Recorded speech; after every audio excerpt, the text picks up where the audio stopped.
Hi friends, welcome back to our channel Anand Mamata vlogs. అందరూ ఎలా ఉన్నారు? మేమైతే చాలా బాగున్నాం. మీరు కూడా బాగుండాలనుకుంటున్నా. కొత్త సంవత్సరంలో కొత్త పండగ, ఫస్ట్ పండగ ఇది మనందరికీ. ఈ పండగతోనే అన్ని పండగలు స్టార్ట్ అవుతాయి కదా ఫ్రెండ్స్. అందుకే మన సంవత్సరం అంతా బాగుండాలని అన్ని పండగలు మన ఫ్యామిలీ అందరం కలిసి సంతోషంగా మంచిగా మన ఫ్యామిలీ అందరితో హ్యాపీగా జరుపుకోవాలని నేను మనస్ఫూర్తిగా కోరుకుంటున్నా. ముఖ్యంగా మన సబ్స్క్రైబర్స్ అందరికీ హ్యాపీ సంక్రాంతి ఫ్రెండ్స్.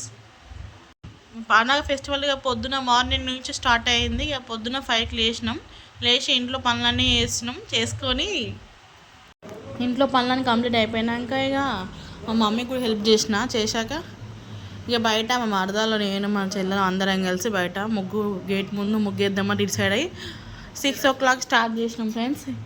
6 స్టార్ట్ చేస్తే ముగ్గు అయిపోయినకి 9:30 యాక్చువల్గా 10 అయిపోయింది. అసలు 10 o'clock మొత్తం కంప్లీట్ అయిపోయింది. 10 o'clock ఇంట్లోకి వచ్చి మళ్ళీ స్నానం చేసుకొని ఇంట్లో పూజ చేసి చాయ్ పెట్టుకొని చాయ్ తాగినాక ఇక మళ్ళీ ఏదో పండగ కదా ఇక ఏం తెచ్చుకోవాలని మా హస్బెండ్ అడిగారు, ఏం తెచ్చుకుందాం నాన్ వెజ్లో చికెన్ మటన్ అడిగితే ఇక పిల్లలేమో మటన్ తినరు. ఇక పిల్లలకు చికెన్ ఇష్టం, మాకేం మటన్ ఇష్టం. ఇక అందుకని ఒక అర్ధ-కిలో చికెన్ తెచ్చుకొని అర్ధ-కిలో మటన్ తెచ్చుకొని వండుకొని కొన్ని పూరీలు చేసుకున్నాం. ఇక వంట అయితే ఇంకా కంప్లీట్ కాలే, రెడీ అవుతుంది. రెడీ అయినాక ఇక అన్నం తినాలి. తిన్నాక అన్నం తినేసినాక ఇక ఇంట్లో పనులన్నీ చేసేసినాక ఇక అప్పాలో కూర్చోవాలి. ఇక సంక్రాంతి అంటే మెయిన్ అంటే పిండి వంటలే కదా ఫ్రెండ్స్. మెయిన్ పిండి వంటలు చేసుకోవాలి. ఇక పిండి వంటలు అంటే ఎన్ని పనులు ఉంటాయో, పిల్లలతో అప్పాలు చేయాలంటే అసలు అవుతుందా?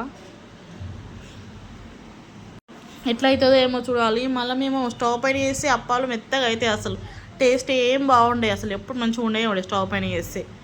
అందుకని మేము మా ఇంటి బయట కట్టెల పొయ్యి పెట్టుకుందాం అనుకున్నాం. కట్టెల పొయ్యి పెట్టి వాటిపైన అప్పాలు చేద్దామని అనుకొని 2 ఇటుకలు పెట్టి కట్టెలు పెట్టి పొయ్యి అయితే రెడీ చేసాం.